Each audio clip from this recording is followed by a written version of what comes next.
For more now, let's bring in Republican Indiana Representative Marlin Stutzman. Congressman, thank you so much for your time. I want to begin with the House. It's out through next week at this point, but negotiations over DHS funding are ongoing in the Senate. Specifically, are there things with regard to ICE funding that you support changing?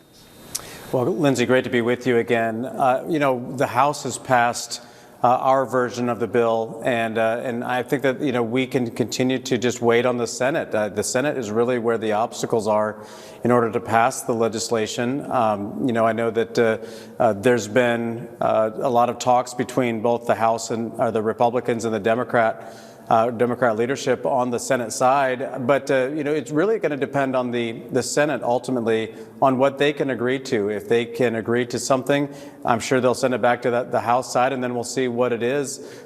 There were 6 Republicans to join Democrats this week to vote to repeal Trump's tariffs on Canada. You were not one of them. What made you decide to vote that way?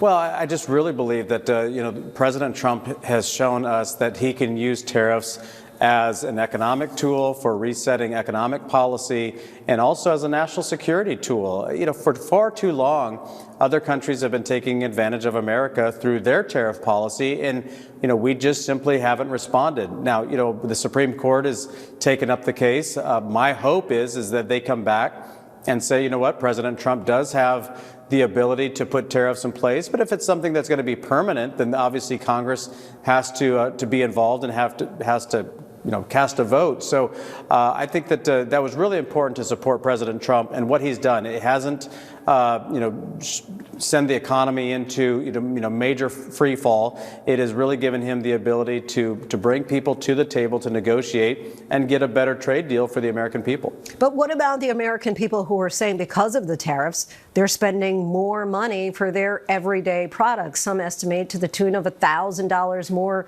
per year for the average family.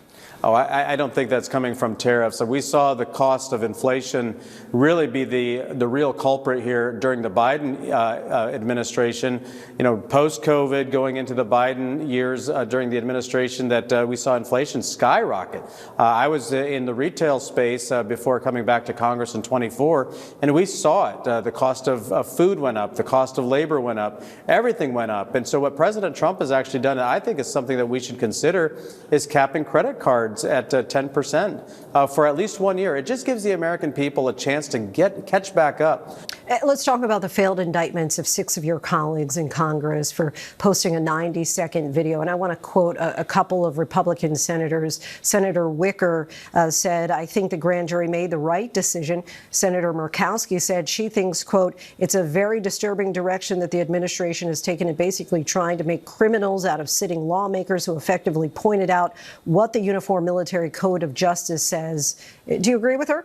Well, there's going to be a different points of view when it comes to this. And again, I think that, this is going to always be debated in Congress. That's where these debates should happen. And I think that, the president is approaching it as the executive branch. He's going to stand up for what he believes is the proper protocol that needs to be followed. Senators and other members of Congress can have differences of opinion. If it's got to be hashed out through the courts, then so be it. With regard to the Epstein files in that hearing yesterday, we saw the images of the survivors all raising their hands, indicating that the current Department of Justice has not contacted them. Should the current administration be talking with the survivors in light of the release of millions of files and the new names in Epstein's orbit being made public?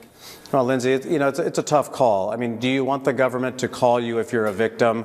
It probably varies from person to person. I think if any of the victims feel that they need to have a conversation with the Department of Justice, they should reach out. But I know that, we've heard from both sides saying, look, and we have to protect the victims. Many of them just want to move on with life and put this all behind them. It was a terrible nightmare.